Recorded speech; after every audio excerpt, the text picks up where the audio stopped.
खबर चंबा से है। युवक की हत्या के बाद चंबा में तनाव है। जी हां, 2 महीने के लिए चंबा में धारा 144 लागू। मनोहर मर्डर की एनआईए जांच हो, यह कहना है बीजेपी का।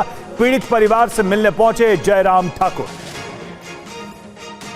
ये तस्वीरें आप देखिए। मनोहर मर्डर के बाद से इस तरह की स्थिति पैदा हुई है। यहां पर तनाव बरकरार है, आगजनी भी हुई है और युवक की हत्या हुई थी और उसके बाद से ही यहां पर एक टेंशन लगातार है। नतीजा यह है कि 2 महीने के लिए चंबा में 144 धारा 144 लागू कर दी गई है और बीजेपी की तरफ से मनोहर मर्डर की एनआईए जांच की मांग की गई है।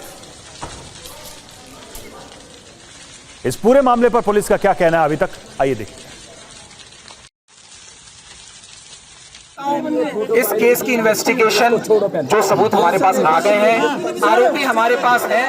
हम जल्द से जल्द, जितनी जल्दी हो सकता है, इस केस की इन्वेस्टिगेशन करके कोर्ट में दाखिल करेंगे। कोर्ट में ट्रायल भी बहुत फास्ट तरीके से चलेगा और दोषियों को। मोहित मल्होत्रा हमारे साथ, हमारे संवाददाता इस वक्त जुड़े हैं। मोहित, स्थिति इतनी कैसे बिगड़ गई कि 1-2 दिन नहीं 2 महीने के लिए चंबा में धारा 144 लागू करनी पड़ी? देखिए, लगातार वहां पर माहौल बिगड़ रहा है। जो पीड़ित परिवार के लोग हैं, उनके साथ स्थानीय लोग आरोप लगा रहे हैं एक जाति विशेष के लोगों पर कि उन्होंने इस हत्याकांड को अंजाम दिया और मामले की सीबीआई जांच की भी सिफारिश करने की मांग की जा रही है। और हिंदू संगठन भी इस पूरे मामले में कूद पड़े हैं। इसी वजह से जो माहौल बिगड़ रहा था, जिसके बाद आरोपी के घर को भी आग के हवाले कर दिया गया था, तो धारा 144 वहां पर लगाई गई है और लोगों से शांति बनाए रखने की अपील भी लगातार स्थानीय प्रशासन के द्वारा की जा रही है। जी बिल्कुल, आप मोहित बने रहे हमारे साथ। और देखिए, ये मामला किस तरह से इतना आगे और बढ़ गया, इतना बड़ा हो गया। इसमें पुलिस को एक लंबे समय के लिए धारा 144 लगानी पड़ रही है। धर्म की आग में प्रेमी की हत्या, दरअसल इस पूरे मामले में प्रेम प्रसंग और उसके बाद हत्या की बात सामने आ रही है। कुछ बड़ी बातें इस मामले से जुड़ी हुई हम आपको दिखा रहे हैं बिग वॉल के माध्यम से। मनोहर लाल नाम का युवक रिलेशनशिप में था और मनोहर एक मुस्लिम युवती के साथ रिलेशनशिप में था। 6 जून को मनोहर लाल अचानक लापता हो जाता है, उसका कोई पता नहीं चलता है। जांच में 21 साल के युवक की हत्या की बात सामने आती है, हत्या का खुलासा होता है।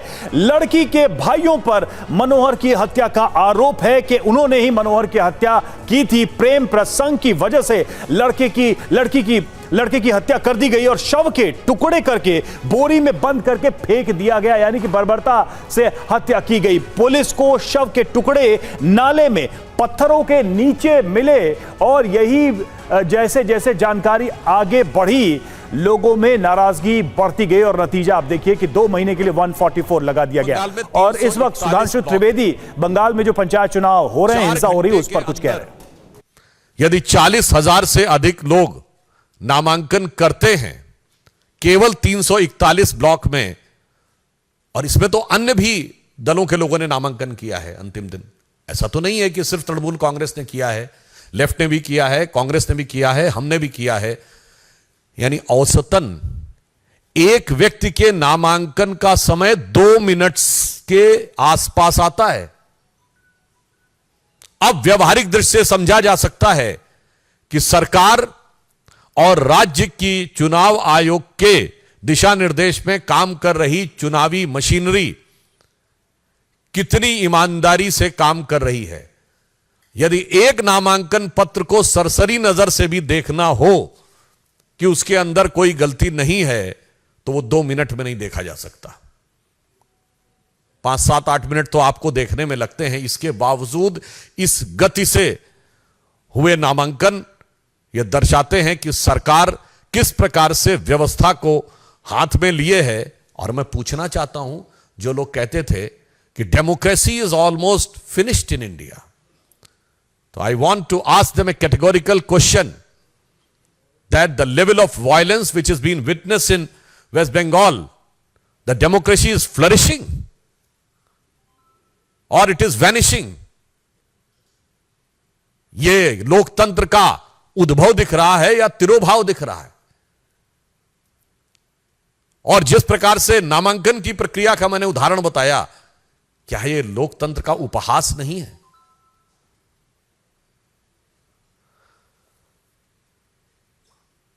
राज्यपाल महोदय भी, आप सभी को ध्यान होगा कि हिंसा की जिस प्रकार निरंतर सूचनाएं आ रही हैं और राज्य सरकार की निष्क्रियता, असंवेदनशीलता जो ममता बनर्जी जी के संरक्षण में चल रही है, उस कारण से राज्यपाल ने भी जाकर आज कई जगह हिंसा प्रभावित क्षेत्रों का दौरा भी किया है।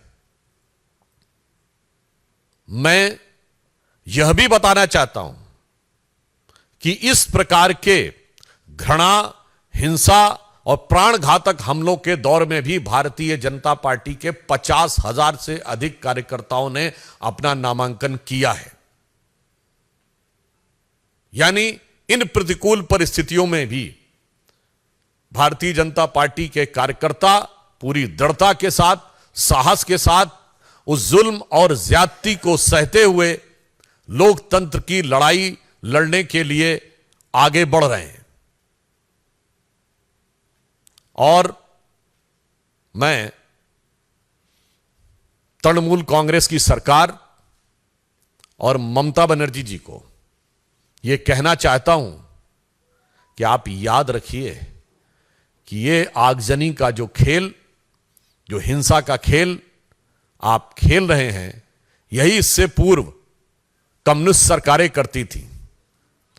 और उनका हश्र क्या हुआ? लोकतंत्र में जनता जनार्दन है और जिस प्रकार का अत्याचार और अनाचार हो रहा है उसकी पराकाष्ठा पूर्ण हो रही है।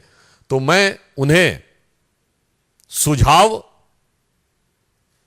और आगाह करते हुए यह कहना चाहूंगा कि जो अटल जी की कविता की पंक्ति थी कि चिनगारी का खेल बुरा होता है, चिनगारी का खेल बुरा होता है, औरों के घर में आग लगाने का सपना अपने घर में ही अक्सर खरा होता है।